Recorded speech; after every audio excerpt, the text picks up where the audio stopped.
Is the Fred Warner extension an admission from the 49ers that they messed up with DeForest Buckner? Ben.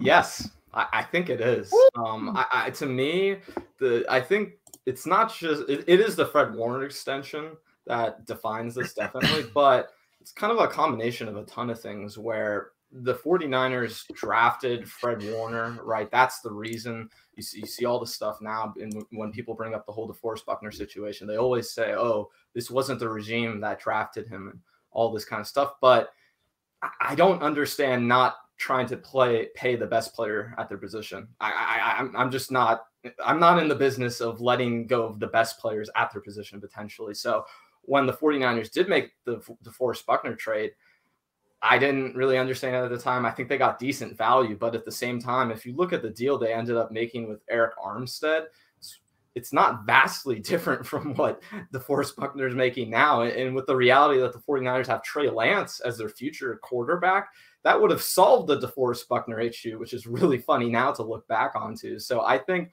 them paying Fred Warner, and we're going to see this over the next few years with the 49ers. Debo is going to be up for a contract. Nick Bosa is going to be up for a contract. I would be willing to bet that this regime is going to pay those players rather than pass on them again, even though I know some people here might have a different opinion on that. Yeah, I thought it was interesting how this was all going to play out with Fred Warner after DeForest Buckner. And like you touched on, Ben, this regime obviously didn't draft Buckner, but he was really the first sample to see how they might handle big contracts in terms of if they're going to pay guys that are top three at their position, or if they're just going to try to move on from them and get more value. Garoppolo, you know, he wasn't as established as the other guys. Of course, they made him one of the highest paid quarterbacks in the league at the time. But Buckner, he got traded. Then you had George Kittle. They brought him back. So like you talked about, Ben, they are paying their own guys. And it is going to be interesting to see what happens down the road with Debo Samuel when his contract comes up. I think Nick Bosa is a lock for them to bring back. But touching on if this specific deal with Warner has anything to do with how they handle the Buckner situation, I think it might. I don't have a strong stance on it either way, but the possibility is definitely there. Yeah, I don't know if I would say that this is an admission that they messed up with DeForest Buckner. I mean, they definitely messed up on that whole deal. That's a guy that they could have easily kept if they had just decided to do it. I think what it is the whole deal with Buckner is they don't value the defensive tackle position as strongly as they do other places. So that's why they made the move. You know, they value the linebacker position more.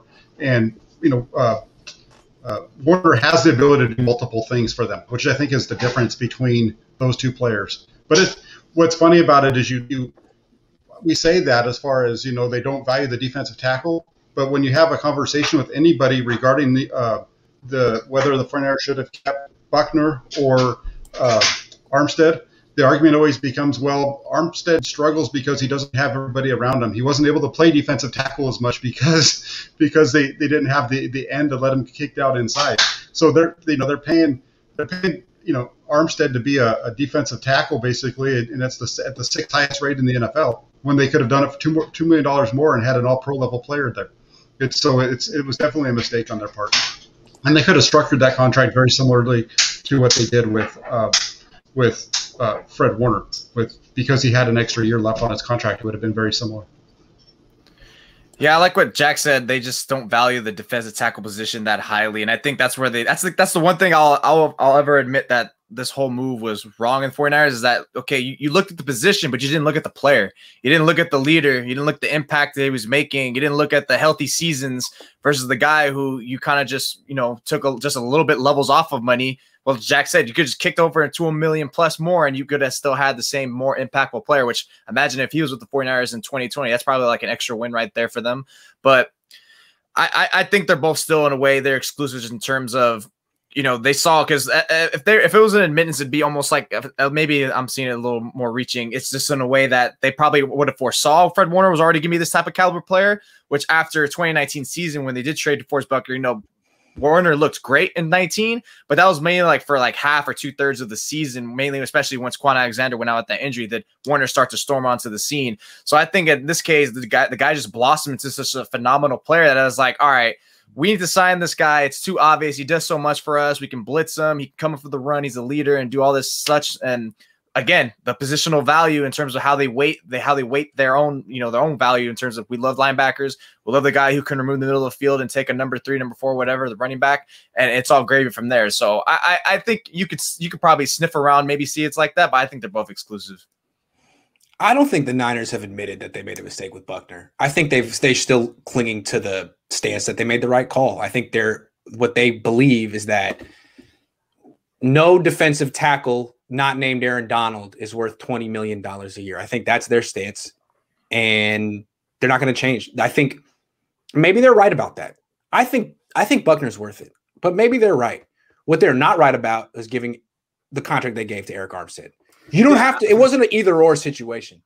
You could have let them both go. You could have traded them both.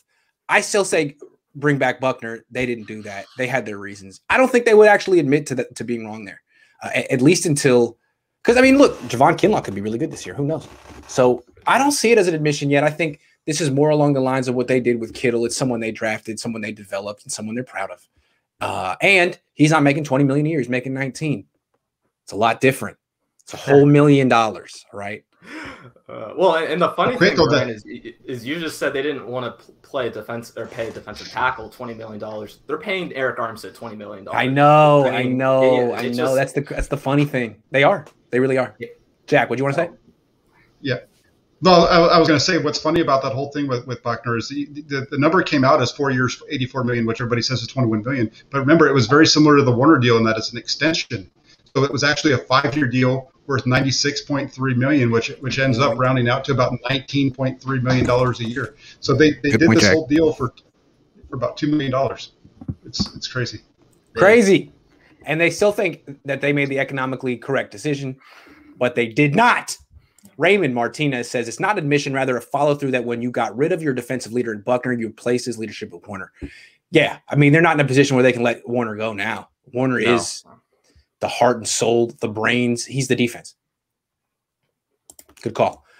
Isaiah says Willis is the greatest 49ers linebacker of all time, no matter what Fred Warner does, because Willis can get sacks, is a ball hawk, and has great speed. Willis is also better than Fred Warner will be. Yes, I think so. I mean, I think kind of people forget how great Patrick Willis was.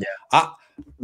Before Jim Harbaugh retired, he called him the Willie Mays of linebackers, and I think that's pretty much the most accurate description of Patrick Willis I've ever heard. Human Race Win says, if Ebukam is the real deal, Niners will have the best linebacker room. He's a DN now. He's kind of like the D Ford guy, but I think he is the real deal. I'm curious to see what he does. They should hope he's the real deal. They should hope he's the real deal. Because of our next question, right? Yes.